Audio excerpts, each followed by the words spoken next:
দেখো তোমাদের ভেক্টর অধ্যায়ের আগের যে ক্লাসগুলো নেওয়া ছিল তার পরবর্তীতে সিকোয়েন্স অনুযায়ী ভেক্টর যোগের সূত্রাবলী পড়ানোর কথা।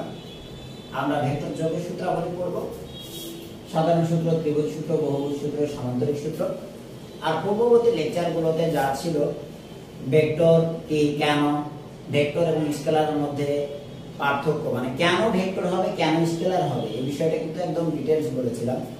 তারপরে দুটো ভেক্টরের মধ্যবর্তী কোণ, ভেক্টরের দিক কিভাবে বর্ণনা করব, একটা ভেক্টরের সমান ভেক্টর পেতে হলে প্যারালাল শিফটিং জিনিসটা কি রকম, সমান্তরাল স্থানান্তর, এই আমি কিছু তোমাদের এক্সট্রা দুই একটা ছোট ছোট ধারণা দিয়ে তোমাকে ভিত্তিটাকে আরো একটু শক্তিশালী করার চেষ্টা করেছি। তুমি জিনিসটা যদি ঠিকমতো দেখে থাকো তাহলে আশা করি ভালো করবা। যদি কেউ পূর্ববর্তী লেকচারগুলো না দেখো তাহলে এই লেকচার বুঝতে হলে ওই লেকচারগুলো একটু দয়া করে দেখে আসবে। তো সবাইকে শুভেচ্ছা জানাচ্ছি ন্যানোকেয়ার চ্যানেলের পক্ষ থেকে। আমি মোহাম্মদ আতিক আলী, তোমাদের অনেকের ভালোবাসা দেওয়া নাম ফিজিক্স গুরু। আর এই লেকচারের শেষ পর্যন্ত আমি চাইবো যে খুব দ্রুত বিষয়গুলোকে একটু সংক্ষেপে বলে যাওয়ার। আমি যদি সংক্ষেপেও বলি তুমি অনেক ভালো বুঝবা আশা করি। মনোযোগ দিও। সাধারণ সূত্র, ভেক্টর যোগের সূত্রাবলী যখনই বলেছি তখন মিনিমাম কয়টা হবে, মিনিমাম দুটো ভেক্টর হতে হবে, মিনিমাম দুটি ভেক্টর, তাই না? একটা জিনিসে কখনো যোগ হয় না, তাহলে কয়টা হবে, দুইটা হবে। তাহলে মিনিমাম দুইটা। প্রথম আমরা আসি সাধারণ সূত্রে। সাধারণ সূত্র, ধরো দুটো ভেক্টর, একটা ভেক্টরকে এ আর বি, পি আর কিউ এগুলো ছাড়া আর কোনো কিছু পান না স্যার, পাই x y দ্বারা লিখতে পারো, x y দ্বারা লিখতে পারো। ধরো এই ভেক্টরটার নাম দিলাম ভেক্টর x, এদিকে ক্রিয়া করছে। অ্যানাদার ভেক্টর ধরে নাও ভেক্টর y, এদিকে ক্রিয়া করছে। তাহলে তাদের যোগ করার পদ্ধতি হলো, তোমারে জিজ্ঞাসা করলে তোমাকে আগে বলতে হবে যে ভেক্টর x প্লাস y বলেছে কিনা। যদি x প্লাস y বলো তাহলে এটা প্রথম ভেক্টর, এটা দ্বিতীয় ভেক্টর। তাহলে একে ফার্স্টে প্লেস করতে হবে। কিভাবে প্লেস করব, ভেক্টর x ভূমির সঙ্গে যত কোণ করে আছে ঠিক সেই কোণে, আর তার জ্যামিতিক দৈর্ঘ্য যত বড় তত বড়। দেখো এই জ্যামিতিক দৈর্ঘ্য দ্বারা এই ভেক্টর যখন ছোট বড় দেখা যাবে তখন বুঝবো যার দৈর্ঘ্য বড় সে ভেক্টরটা বড়। যদি বল হয় তাহলে বুঝবো এটা বড় বল। ওই দৈর্ঘ্য অনুযায়ী গ্রাফ পেপারে যেমন ছোট ঘর, ছোট এক ঘর, ছোট 10 ঘর সমান এত একক, 5 একক, 10 একক, মনের মতো করে তুমি চিন্তা করতে পারো, মনের মতো করে এটাকে দিতে পারো।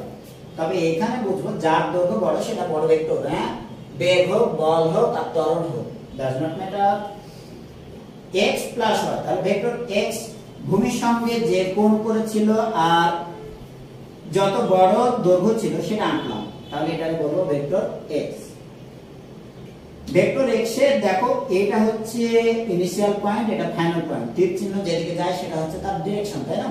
তো ডিরেকশন বলতে এটা ফাইনাল পয়েন্ট, শেষে গিয়ে যে বিন্দুটা। প্রথম ভেক্টরের শীর্ষ বিন্দুতে বা শেষ বিন্দুতে দ্বিতীয় ভেক্টরের আদি বিন্দুটা আমরা স্থান দিব। আদি বিন্দু শুধু স্থান দিলে তো হবে না, এই ভেক্টরের মান এবং দিক অক্ষুণ্ণ রেখে স্থান দিতে হবে। মান এবং দিক অর্থাৎ প্যারালাল শিফটিং ঘটাতে হবে। প্যারালাল শিফটিং ঘটানো, প্যারালাল শিফটিং এর উপর ক্লাস আছে, এটা দেখে আসবা।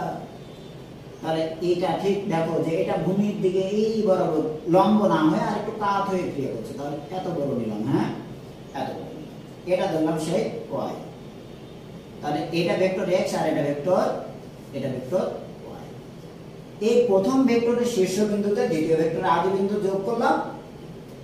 এবার প্রথম ভেক্টর আদি বিন্দু থেকে দ্বিতীয় ভেক্টরের শীর্ষ বিন্দু পর্যন্ত যে রেখাটা পাবো সেটা হচ্ছে তাদের যোগফল, অর্থাৎ this is vector x plus y। তোমার এবার মন চাইলে তাহলে তুমি যোগফল হিসেবে আর নাম দিতে পারো। মনে রাখবা যোগফল দুটো ভেক্টরের যে যোগফল, অর্থাৎ দুটো মৌলিক ভেক্টরকে যোগ করে যেটা পায় তারে আমরা কি বলি, লব্ধি নামেও ডাকতে পারি। দুটো ভেক্টর থেকে প্রাপ্ত বা লব্ধ তার নাম লব্ধি। ইংরেজি নামটা কি, রেজাল্ট্যান্ট। রেজাল্ট্যান্ট ওই জন্য তার আদি অক্ষর আর, বেশিরভাগ যোগফলের ক্ষেত্রে ওই আর ব্যবহার করবে। হ্যাঁ, এই তো হয়ে গেল এটা যোগফল। বুঝো, এখানে আর না দিয়ে তুমি যদি বলো স্যার ডব্লিউ নামে ডাকবো, জেড নামে ডাকবো, ডাকতে পারো, তো কোনো অসুবিধা নেই। সাধারণ সূত্র বেরিয়েছে, প্রথম ভেক্টরের শীর্ষবিন্দুতে দ্বিতীয় ভেক্টর কি দিব, আদি বিন্দু দিব। এখানে দেখো, তোমার এই জাস্ট কনসেপ্টটা ক্লিয়ার করার জন্য বলি, যদি বলতে হয় যে ভেক্টর y প্লাস x বের করো, ভেক্টর y প্লাস x, বুঝে দেখো তাহলে কোনটা প্রথম ভেক্টর হলো y। নামের সিরিয়াল, অ্যালফাবেটিক্যাল সিরিয়াল, এটা বিষয় না, কি বের করতে বলেছে সেটা দেখো। y প্লাস x যদি বের করতে বলে তাহলে আগে y কে স্থান দিবা, y ভূমির সঙ্গে যত কোণ করে এবং যত বড় আছে তত বড় আনলা, এটা হলো y, ভেক্টর y। তারপরে y এর শীর্ষবিন্দুতে অর্থাৎ y এর ফাইনাল পয়েন্ট যেটা, এই ফাইনাল পয়েন্ট যদি এটা হয়ে থাকে তাহলে এই ফাইনাল পয়েন্টে x এর আদি বিন্দুটা আমরা যুক্ত করব। x এই অনুভূমিক বরাবর যাচ্ছে x এর, তাহলে এটা y, এটা x। যোগফল কোনটা হবে, প্রথম ভেক্টর অর্থাৎ y থেকে শুরু করেছি, তাহলে y এর আদি বিন্দু থেকে দ্বিতীয় ভেক্টর কোনটা x, x এর শীর্ষবিন্দু পর্যন্ত, এটা হবে তার যোগফল। এটা একটু ছোট বড় হতে পারে আঁকার ক্ষেত্রে, বুঝতে পারছো, একে তো পিচ্ছিল বোর্ড। তাহলে দেখো এইখানে যোগফলটা আসলে তুমি যদি এবার বলো তাহলে যোগফলটাকে জেড নামে ডাকতে পারো, জেড এর ভেক্টর কত হবে, এটা vector y plus vector x। সব সময়ের জন্য যেটা হবে, যদি এই x আর y যদি একই ভেক্টর হয়ে থাকে তাহলে এই r আর এই z হবে সমান, অর্থাৎ এই r আর z সমান হবে, তাদের ডিরেকশনও একই হবে, আগে পরে যেদিকেই দাও। অর্থাৎ ভেক্টর যোগ বিনিময় সূত্র মেনে চলে। x প্লাস y করলে যাহা, y প্লাস x করলেও তাহাই পাওয়া যাবে। ভেক্টর যোগ বিনিময় সূত্র মেনে চলে, বিনিময় সূত্র মেনে চলে। ওকে, এই তো গল্প শেষ।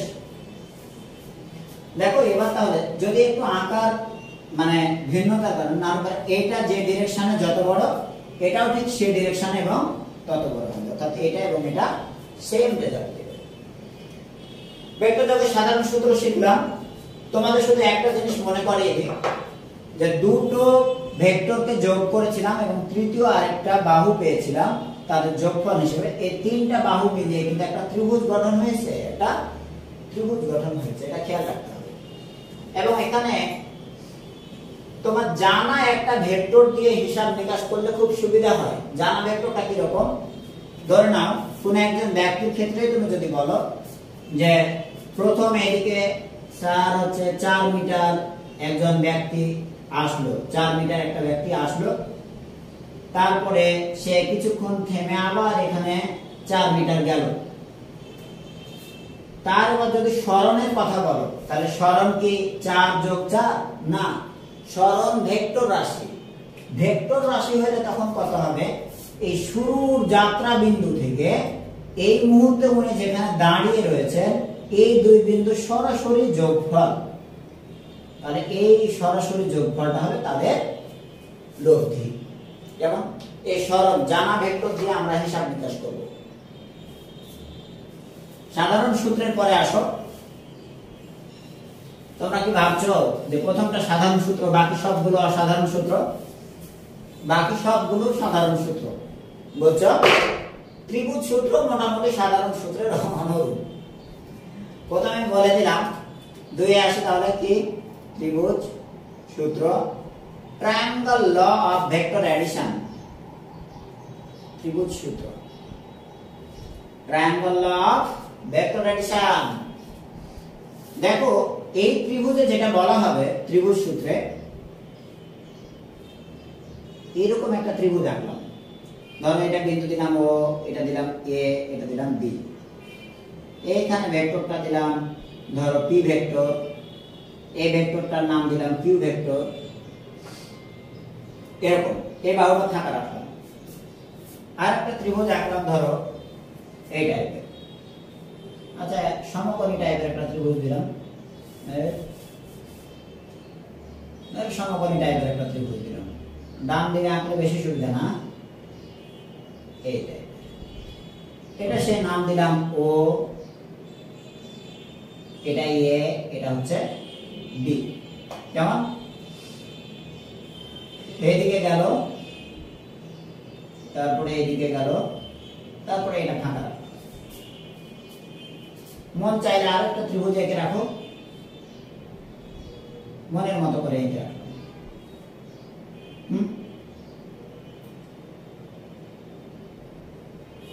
এটা, এটা আর এটা। এই বিন্দুটারে বললাম ও, এটাকে বললাম, বারবার তোমরা যদি ও বি বলি তাহলে হয়তো খারাপ লাগতে পারে, এটা এ বললাম, এটা বি বললাম, এটা সি বললাম।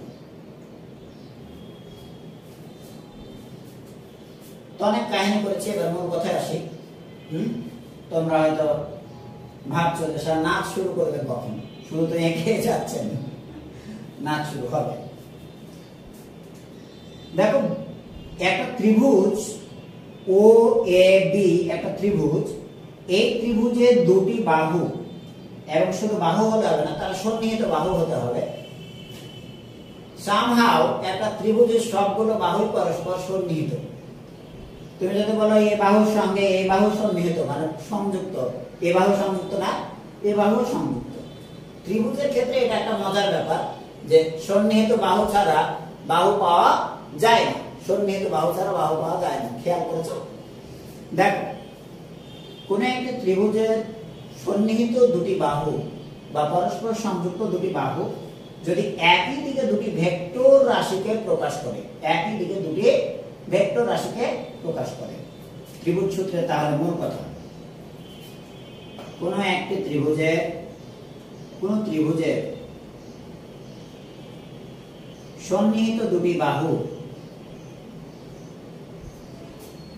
দুটি বাহু যদি একই ক্রমে, দ্যাট মিন্স একই দিকে,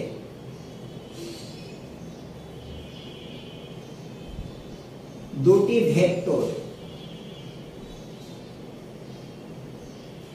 রাশি হয়ে থাকে, তাহলে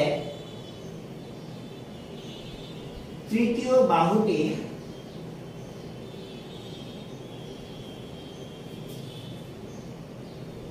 ভেঙে লিখি, হ্যাঁ, তাদের যোগফল হবে এবং তার দিক হবে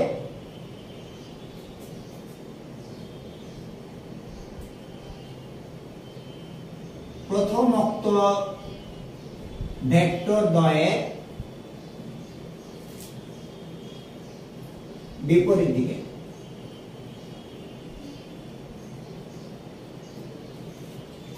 আমি লিখতে লিখতে এদিকে চলে গেছি, টেনশন করো না, তোমার শেখা হচ্ছে কাজ, তুমি পারফেক্টলি শিখবা, ভবিষ্যৎ জীবনে পারফেক্টলি শেখাবা। কোন দিকে লিখেছি এটা নিয়ে টেনশন করবে না, কত সুন্দর করে কথা বলি এটার দিকে তাকাবো না। একটু বয়স হচ্ছে না, এখন অত সুন্দর করে গুছিয়ে কথা বলতে পারবো, আর আমার তো অত গুছিয়ে কথা বলার কিছু নাই। আমার কে দেখবে অত সুন্দর করে কথা বললে? বাড়িতে বরং উল্টো ঝামেলা পাবে। দেখো ও বি এবং বি এ, এই বাহু দুটো দেখো একটা ত্রিভুজের একই দিকে দুটো ভেক্টরকে নির্দেশ করছে। এটা হচ্ছে ও বি সমান সমান পি, বি এ সমান সমান কিউ। তাহলে তৃতীয় বাহু যেটা রয়েছে সেটা হবে তাদের যোগফল, অর্থাৎ ও এ বাহুটা হবে তাদের যোগফল। তো এই যোগফলটা তুমি যদি বলো তাহলে আর সমান সমান হবে পি প্লাস কিউ, এবং তার ডিরেকশনটার ব্যাপারে বলেছে যে তার দিক হবে প্রথমত ভেক্টর দ্বয়ের বিপরীত দিকে। প্রথম ভেক্টর দুটো যদি এদিকে যায় তাহলে এটা হবে তার বিপরীত দিকে। এখন এই যে দিক, এটা তো পূর্ব দিকে যাচ্ছিল, এটা তো উত্তর দিকে নয়, এটা তো হচ্ছে উত্তর এবং পশ্চিমের দিকে কোণ করে যাচ্ছিল, এটা আবার উত্তর এবং পূর্বের দিকে কোণ করে যাচ্ছে। তাহলে কোন দিক? এইখানকার যে ডিরেকশন, এই ডিরেকশনটা মনে রাখবা, ভেক্টর যোগের সময় যে ডিরেকশন, এই দিকটা হবে ঘূর্ণন দিক। এই দিকটা কি দিক? এদিকটা হবে ঘূর্ণন দিকের কথা বলছি, হয় ক্লকওয়াইজ অথবা অ্যান্টি ক্লকওয়াইজ। তাহলে ঘূর্ণন দিক দুই রকম হবে। ঘূর্ণন দিকের ব্যাপারে একটু জানি নি। ঘূর্ণন দিক একটা হলো ঘড়ির কাঁটার দিকে,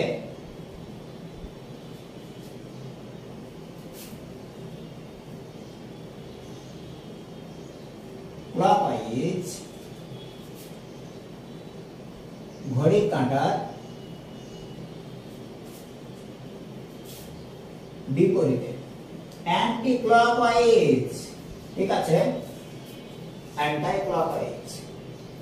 এখানে তাহলে দেখো যে ঘড়ির কাঁটা এদিকে ঘুরে, ঘড়ির কাঁটা রাউন্ড না এদিকে, তাহলে এটা তার বিপরীত দিকে, এই ঘূর্ণন ডিরেকশনটা হচ্ছে তার বিপরীত, এদিকে গেল তারপরে এদিকে গেল, তাহলে ঘড়ির কাঁটার বিপরীত দিকে।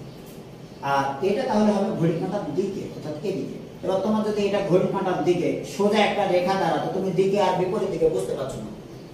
আরে ভাই যদি এইটা যদি ঘড়ির কাঁটার বিপরীত দিকে হয়, দেখো এটাও যদি এদিকে আসতো তাহলে এটাও হতো ঘড়ির কাঁটার বিপরীত দিকে, কিন্তু এই রেখাটা এদিকে দেখাচ্ছি তীর চিহ্নটা, তাহলে এটা বিপরীত দিকে, বুঝতে পেরেছো? এবার এই ত্রিভুজ সূত্র অনুযায়ী এখানে তুমি চাইলে তাহলে লিখতে পারো, এই জায়গাতে যেটা দেখতে পাচ্ছ, কোন ত্রিভুজের সন্নিহিত দুটি বাহু যদি একই দিকে বা একই ক্রমে দুটি ভেক্টর রাশি হয়ে থাকে, অর্থাৎ ভেক্টর পি আর ভেক্টর কি, দেখো এই ত্রিভুজের দুটি বাহু ওবি আর বিএ, এই দুটো একই দিকে, সিরিয়ালটা কিন্তু ব্রেক হয় না, তাহলে তৃতীয় বাহু যেটা ওএ আরেকটা বাহু পাচ্ছে, এটা হবে তাদের যোগফল, এবং যোগফলের ডিরেকশনটা কোন দিকে হবে? এই বাহু দুটো যেদিকে ক্রিয়া করছে, এই ভেক্টর হিসেবে যেদিকে ক্রিয়া করছে, এটা হবে তার বিপরীত। ব্যাস হয়ে গেল, আর কোনো কথা নেই। তাহলে এই সূত্র অনুযায়ী, ত্রিভুজ সূত্র অনুযায়ী, এই চিত্র অনুযায়ী আর সমান কত দেখতে পাচ্ছি? পি আর কিউ এর যোগফল। কেমন? যদি তুমি এই বাহুগুলো দ্বারা লিখো তাহলে কত হবে? তাহলে হবে ও এ ভেক্টর সমান হচ্ছে ও B plus B A plus B. আশা করি বুঝতে পেরেছো। একটু মনোযোগ দিয়ে থামিয়ে না হয় দেখবা। সেই অনুযায়ী যদি বলো এখানে, তাহলে পারে ও এ বি অ্যানাদার একটা ত্রিভুজ, এই ত্রিভুজের যদি এ ভেক্টরে বলো যে ও বি সমান x এবং বি এ সমান y, তাহলে পারে এর যোগফলটাকে তুমি ডাকতে পারো z, z ভেক্টর সমান কত হবে? তাহলে x প্লাস y তো অবশ্যই হবে, কিন্তু তার কি এখনো ডিরেকশন দিয়েছি? ডিরেকশনটা তাহলে অবশ্যই এদিকে হবে, ডিরেকশনটা তুমি তাহলে তার বিপরীত দিকে বুঝে যাও। এইখানে যদি হয় যে ভেক্টর, এটার নাম দিলা তুমি ভেক্টর পি, এটার নাম দিলা ভেক্টর কিউ, তাহলে এই জায়গাতে তুমি বলো কোন দিকে হবে?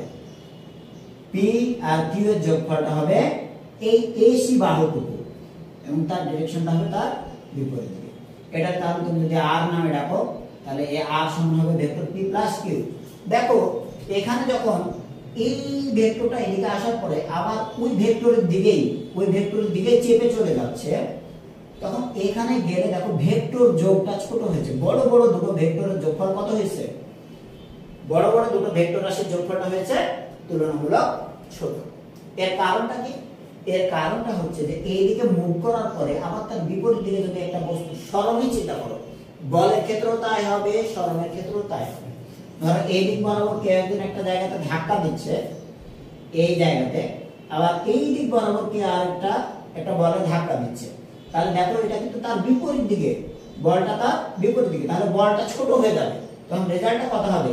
এই দুটোর বিয়োগফল যত হয়, ভেক্টর বিয়োগফল মানে কোণ থাকবে, তত বড় হবে। বুঝতে পেরেছি? আর যদি এই ধাক্কাটাও যদি এদিকেই দিত তাহলে বেশি হতো, বলটা একই দিকে হয়ে যায়, কিন্তু এটা একটা কোণ করে হচ্ছে বলে এটা মানটা ছোট হয়। তেমনি তুমি যদি বলো যে এ বিন্দু থেকে, ধরো এ বিন্দু থেকে বলটো বি বিন্দুতে আসলো, তাহলে তার সরণ হলো AB.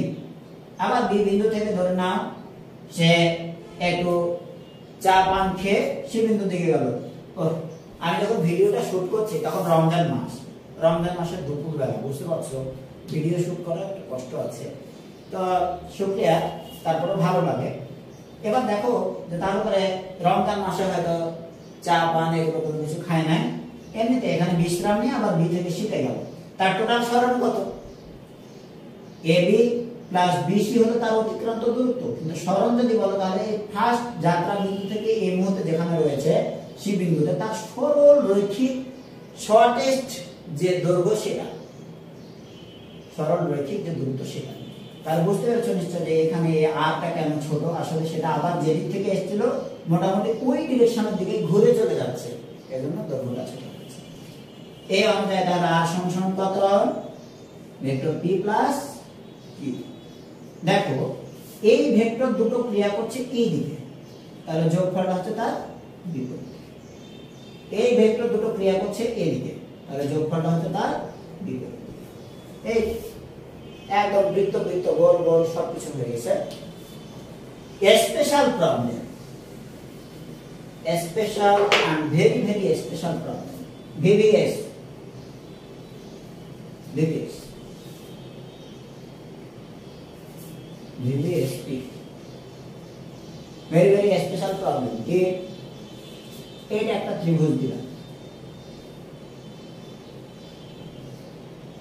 this is vector p,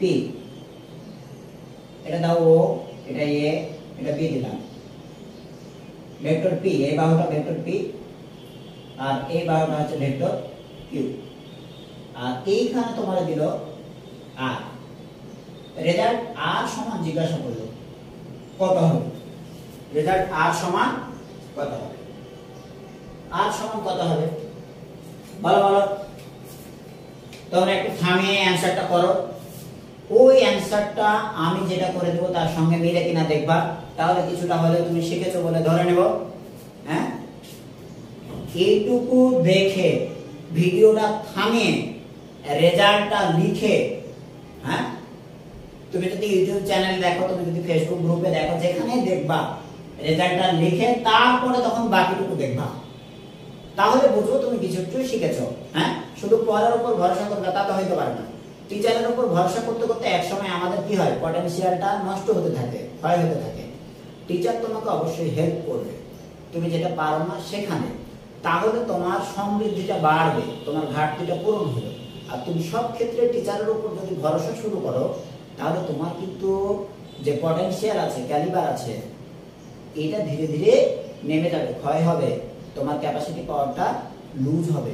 হ্যাঁ, দেখো তাহলে আর সমান কত হবে?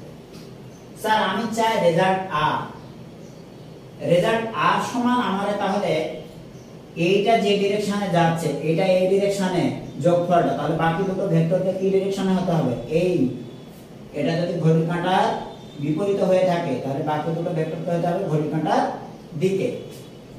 ঘড়ির কাঁটার দিকে দেখো শুধু ভেক্টর কিউ আছে ঘড়ির কাঁটার দিকে, কিন্তু ভেক্টর পি কি ঘড়ির কাঁটার দিকে আছে? না। তাহলে এই দিকে যদি ভেক্টর পি হয়ে থাকে, তাহলে তার বিপরীত দিকে যদি ভেক্টরটা নিতাম, তাহলে সেটা হতো minus P vector, minus P vector. ঠিক তত বড়ই নিব কিন্তু বিপরীত দিকে, তাহলে এটা কি হবে? Minus P. তাহলে আর সমান তুমি যদি এবার যোগ করো, তাহলে আর সমান যোগ করবা, আর সমান কিউ ভেক্টর যোগ হচ্ছে মাইনাস পি ভেক্টর, তাহলে কত হবে? Q minus P vector. এটা অ্যানাদার পদ্ধতি হচ্ছে, তুমি যদি চিন্তা করো যে এইখানে দুটো ভেক্টর যেদিকে আছে তার একটা ধরবো মূল ভেক্টর, আর বিপরীত দিকে যে রয়েছে তাকে বুঝে নেবো যে সে হচ্ছে তাদের যোগফল।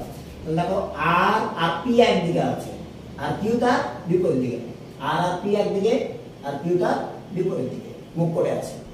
তাহলে আমি লিখে দেব আর প্লাস পি সমান সমান হচ্ছে কিউ, কিন্তু আমার দরকার কি? আর বের করা। তাহলে আর সমান সমান কত হবে? আর সমান হবে কিউ মাইনাস পি। তুমি যদি মনে করো সহজে নির্ভুল ভাবে করবো, তাহলে এটা করতে পারো। আর তুমি যদি মনে করো যে আমি ভেক্টর যথেষ্ট ভালো বুঝি, তাহলে এটা তুমি এমনি দেখতে পাচ্ছ এটা হবে। ঢাকা ইউনিভার্সিটি অ্যাডমিশন কোশ্চেন, এটা ডিইউ অ্যাডমিশনের কোশ্চেন। তখন সবার কাছে হয়তো কঠিন মনে হয়েছিল, এরপরের জেনারেশনের কাছে সহজ মনে হবে। তবে যারা এগুলো ভালো করে ফলো করবে তাদের জন্য সহজ। This is all about triangle law. ত্রিভুজ সূত্রের ব্যাপারে সার্বিক আলোচনা হয়ে গেছে। শুধু মনে রাখবা সাধারণ সূত্রের একটা বিশেষ রূপ হচ্ছে ত্রিভুজ সূত্র। সাধারণ সূত্রে পেয়েছিলাম না, ভেক্টর x এর মাথার উপরে ভেক্টর y দিলাম, তারপরে ভেক্টর x এর আদি বিন্দু থেকে ভেক্টর y এর শীর্ষ বিন্দু যোগ করলাম, যোগফলটা এইরকম হলো। তাহলে বলো ভেক্টর x আর y যেদিকে ক্রিয়া করছে তাদের যোগফল ভেক্টরটা তার বিপরীত দিকে ক্রিয়া করছে, সেটা যদি z নামে ডাকো তাহলে তাদের দ্বারা একটা ত্রিভুজ গঠন হয়েছে।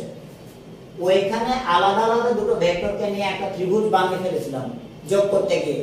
আর এখানে আগে থেকে একটা ত্রিভুজের দুটো বাহুকে দুটো ভেক্টর বললে তৃতীয় বাহু হবে তাদের যোগফল। বুঝলা? একটু আগে আর একটু পরে। But this is also like সাধারণ সূত্র। তারপরে আসো বহুভুজ সূত্র।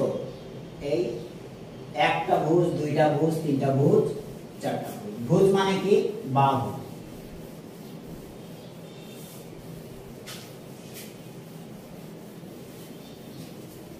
ভুজ মানে যদি বাহু হয় তাহলে এখানে আমরা কি বলতে পারি? বহুভুজ অথবা বহু বাহু সূত্র। ফিজিক্স পড়তে পড়তে আসলে তোমাদের ফিজিক্স তো শুধু না, সায়েন্স যখন পড়বা তখন কিছু জিনিস আছে মজার। যেমন স্টুডেন্টরা ফিজিক্সের ক্লাস পছন্দ না করলেও বায়োলজির ক্লাস পছন্দ করে। অনেকে আবার বায়োলজি বিদ্ঘুটে লাগে, নাকি ফিজিক্স ম্যাথ এগুলো ভালো লাগে, যা যেদিকে স্ট্রং বেজ। তো বায়োলজির চিত্র আঁকায় তখন খুব মজা পায়। আর যখন প্রজনন তন্ত্র পড়ে তখন তো তাদের মুখ লাগিয়ে হাসি হাসি দেখা যায়। তোমরাই বলো, আমি বলি না। তো এইটা হচ্ছে যে সায়েন্সের এই ক্লাসগুলো করতে গিয়ে তোমাদের যে অনেক কষ্ট হয়, একটু খারাপ খারাপ লাগে, এজন্য মাঝে মধ্যে একটু মজা করতে ভালো লাগে। বহুভুজ সূত্রকে আমরা আরো একটা নামে ডাকতে পারি বহুবাহু। ভুজ মানে যেহেতু বাহু, বহুবাহু সূত্র। দেখো যদি এরকম হয় যে ই অরিজিন পয়েন্ট আদি বিন্দু থেকে কোন একজন ব্যক্তি এই জায়গায় গেল, এই জায়গায় গেল, এই জায়গায় গেল, এই জায়গায় গেল, এই জায়গায় আসলো। প্রথমে ধরো ও থেকে এ বিন্দুতে গিয়েছে, বি বিন্দুতে গিয়েছে, সি বিন্দুতে এসেছে, ডি বিন্দুতে এসেছে, তারপর ফাইনালি এসে ই তে দাঁড়িয়ে রয়েছে। বলো তার সরণ কত? আমরা ভেক্টর যোগ করব, ভেক্টর যোগ। তাহলে তার সরণ কত? সরণ হচ্ছে জাস্ট ও থেকে কতটুকু, আমরা এটা ডিফারেন্ট কালি দিয়ে একটু এঁকে দিই। জাস্ট সরণ হচ্ছে ও থেকে কি পর্যন্ত? ই পর্যন্ত। এতটুকু হচ্ছে তার সরণ। না কি বলো? অতিক্রান্ত দূরত্ব যদি বলো তাহলে দূরত্ব হবে বরাবর দূরত্ব, তাহলে এটা হলো সরণ। আর দূরত্ব যদি বলো তাহলে দূরত্ব হবে এই যে এতটুকু আসলো না ঘুরে টুরে এই জায়গা পর্যন্ত, এতগুলো হচ্ছে দূরত্ব। হ্যাঁ, তা আমাদের দরকার ভেক্টর। ধরো ও থেকে এ বিন্দু পর্যন্ত গিয়েছিল, তারপরে এ থেকে বি তে আসলো একটু বাঁক নিয়ে, মানে আগে তো এই ডিরেকশনে যাচ্ছিল, এই ডিরেকশনে, ওইখান থেকে একটু ডিরেকশন চেঞ্জ করে বি এর দিকে আসলো। তারপরে এইখানে আবার তার মন ভরলো না, এই বরাবর না গিয়ে সে আবার এদিকে যাচ্ছে। হ্যাঁ, এই পথ তার ভালো লাগলো না, আবার কাত হয়ে এদিকে আসলো, তারপরে আবার কাত হয়ে এদিকে যাচ্ছে। এই বিন্দুতে দাঁড়িয়ে যখন থাকবে তখন তার এবার বলো অতিক্রান্ত দূরত্ব অনেক, কিন্তু সরণের কথা যদি বলো তাহলে ও থেকে ই পর্যন্ত সেটা হচ্ছে সরণ। তাহলে বুঝতে পারছো এই সরণ যোগ এই সরণ যোগ এই সরণ যোগ এই সরণ যোগ এই সরণ, এই একটা দুইটা তিনটা চারটা পাঁচটা, এই পাঁচটা সরণের যোগফল ছোট হয়ে গেছে। এই তো হলো। আর কিছু বলার দরকার আছে। বহুভুজ সূত্র, ত্রিভুজ বুঝলে বহুভুজ বলবো। তাহলে এটাকে যদি ভেক্টর পি বলো, ধরো vector P, vector Q, vector R, vector S, vector S এর পর ধরো ভেক্টর টি। তাহলে পি আর কিউ এর যদি যোগফল বলো তাহলে কত হবে? এই এ থেকে বি, দেখো এখানে একটা ভেক্টর ও থেকে এ পর্যন্ত, এ থেকে আবার বি পর্যন্ত, এই দুটো ভেক্টরের যদি যোগ কর তাহলে প্রথম ভেক্টরের আদি বিন্দু থেকে দ্বিতীয় ভেক্টরের শীর্ষ বিন্দু, প্রথম ভেক্টরের আদি বিন্দু থেকে দ্বিতীয় ভেক্টরের শীর্ষবিন্দু, এটা হয়ে গেল তাদের যোগফল। অর্থাৎ this is vector P plus vector Q. তারপরে তাহলে এইটা ভেক্টর পি প্লাস কিউ যদি হয়ে থাকে, এই ভেক্টরের সঙ্গে যদি আর যোগ করো, তাহলে এটা হচ্ছে প্রথম ভেক্টর ও বি, এটা প্রথম ভেক্টর বি থেকে সি পর্যন্ত দ্বিতীয় ভেক্টর যদি যোগ করতে চাও, তাহলে এই ও সি, তাহলে এই ভেক্টরটা হবে এই ভেক্টর যোগ অ্যানাদার ভেক্টর আর। এই যে ও থেকে বি পর্যন্ত যে ভেক্টর যোগ অ্যানাদার ভেক্টর, এই যে আর বি থেকে সি পর্যন্ত। তো বলো ও থেকে বি পর্যন্ত ভেক্টরটা ছিল ভেক্টর পি আর কিউ এর যোগফল, তাহলে এখান পর্যন্ত হবে vector P plus vector Q plus vector R. তারপরটা নিশ্চয়ই বুঝতে পারছো, এটা তিনটার যোগফলটা এটা, এই ভেক্টরটা, এই যে এটা। এবার যদি বলো তাহলে চতুর্থ এই ভেক্টর এস যোগ করলে কত হবে, এই যোগফলটা হবে এখান পর্যন্ত আসলে যেটা হবে সেটা, মানে এটা হবে চারটা ভেক্টরের যোগফল, বুঝছো? তারপরে এটা হবে এই পাঁচটা ভেক্টরের যোগফল, দিয়ে দিলাম পাঁচটা তীর চিহ্ন দিয়ে দিলাম, তাহলে এটা হচ্ছে ভেক্টর টোটাল। তুমি যদি বলো যে ওই পরিমাণ এই ভেক্টরটাকে যদি বলো যে ওই পরিমাণ, এটা টি, তারপরে এটা অন্য কোনো নাম দিতে পারো, অথবা ভেক্টর ওই সমান সমান, তাহলে কত সমান হবে vector P plus Q plus R plus S plus A. বুঝে যাও যে তাহলে এর ডিরেকশনটা নিশ্চয় হবে ও থেকে ই এর দিকে, ওই। যদি এরকম হয়ে যেত যে ইও নিতাম, তাহলে পরে কি হতো, জিনিসটা আবার এদিকে চলে যেত। ইও নিলে পরে কোথায় যেত, এখানে। তখন কিন্তু শূন্য পেত, যোগফলটা কত পেতে, শূন্য। ধরুন এখান থেকে যদি সে আবার এই জায়গাতে আসে, ওতে চলে আসলো, তাহলে তার এবার সরণ কত, ভেক্টর রাশির কথা বলেছি, জানা ভেক্টর দিয়ে হিসাব করবা, সরণ দিয়ে। সরণ দিয়ে যদি হিসাব করো, তাহলে তার সরণ কত, ঘুরে ফিরে সবগুলো ভেক্টর যোগ করলে যোগফল হয়ে যায় 0। তাহলে এই ওই না হয়ে যদি ইও হতো, তাহলে সেটা সহজ যোগ করলে কত হয়ে যেত, 0। অর্থাৎ দেখো vector P plus Q plus R plus S plus T plus ধরনা ভেক্টর এই যে ই থেকে ও পর্যন্ত ভেক্টর ইও, ভেক্টর ইও, তার একটা নাম দিলে দিতে পারতাম, না দিয়ে জাস্ট এভাবে লিখে রাখলাম। তাহলে যোগ করলে কত হবে স্যার, 0। যোগ করলে 0। না হয় দেখো এটা যদি ওই সমান, মানে ওই সমান এত হয়ে থাকে, তাহলে তার উল্টো করলে তো হয় ইও অথবা মাইনাস। এইটা যদি উল্টোটা নিয়ে যাও, তাহলে ওইদিকে যোগ করলে কত হয়ে যেত, 0 হতো না, তাহলে আলটিমেটলি এটা 0। ঠিক ত্রিভুজ সূত্রের ক্ষেত্রে যদি কখনো এরকম হয় যে অরিজিন পয়েন্ট থেকে একজন এখানে আসলো এ বিন্দুতে, তারপরে আবার গেল বি, এখান থেকে আসলো ধরো বি বিন্দুতে, তারপরে ধর না আবার এখানে আসলো, এইবার না দিয়ে তুমি আবার যদি এটা ডিরেকশনটা এদিকে দিয়ে দাও, তাহলে ও থেকে এতে, এ থেকে বিতে, বি থেকে আবার ওতে, তাহলে যোগফল কত হবে, যোগফল হবে 0। অর্থাৎ vector OA plus AB plus BO is equals to 0। তিনটা ভেক্টর একই ডিরেকশনে যদি থাকে, তাহলে ওই ত্রিভুজের তিনটা বাহু যদি একই ডিরেকশনে তিনটা ভেক্টরকে নির্দেশ করে, তাহলে তাদের ভেক্টর যোগফল হবে 0। বহুভুজের ক্ষেত্রে মোট যদি n সংখ্যক বাহু একই ডিরেকশনে ক্রিয়া করে একটা বহুভুজ গঠন করে, তাহলে ওই n সংখ্যক ভেক্টরের যোগফল হবে 0। n সংখ্যক ভেক্টরের যোগফল হবে 0।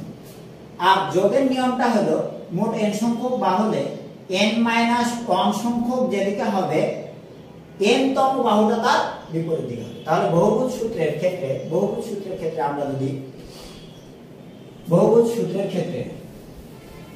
আমরা যদি রুলসটা লিখি, তাহলে হচ্ছে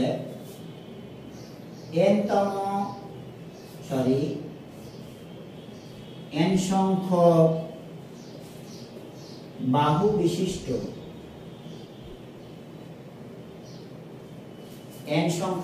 বিশিষ্ট বহুভুজ হলে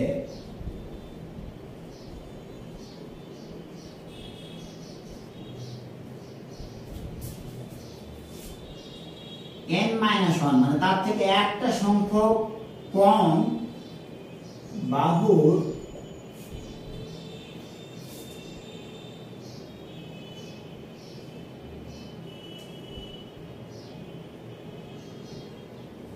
যোগফল হবে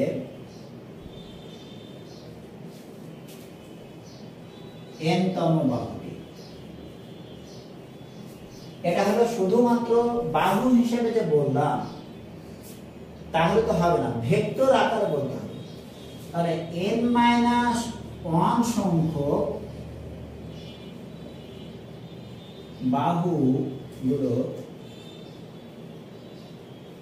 একই ক্রমে, বলতে কি তাদের ক্লকওয়াইজ অ্যান্টি ক্লকওয়াইজ এই ভিত্তিতে যে ডিরেকশন সে অনুযায়ী যদি তারা একই ক্রমে গৃহীত ভেক্টর হয়ে থাকে তাহলে n তম লাস্ট যে বাহুটা আছে n তম বাহুটি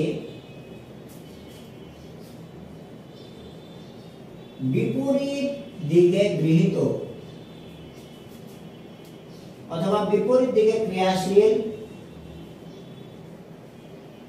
যোগফল ভেক্টর হবে। কি ভেক্টর হবে? যোগফল ভেক্টর। তো লাস্ট যে বাহুটা আছে এই বাহুগুলো যেদিকে ক্রিয়াশীল ভেক্টর হিসেবে প্রকাশ পেয়েছে এটা হবে তার বিপরীত দিকে তাদের যোগফল ভেক্টর, তার বিপরীত দিকে তাদের যোগফল। আগে জিনিসটা শিখে গেছিলাম, তারপর লাস্ট রুলটা বলে দিলাম যেন তোমার সবকিছু ক্লিয়ার থাকে। আর একটা সূত্র বাকি থাকলো, কি না? সামান্তরিক সূত্র। এই সামান্তরিক সূত্রটা আলাদা করে পড়াই, হ্যাঁ, আলাদা একটা লেকচার দিই।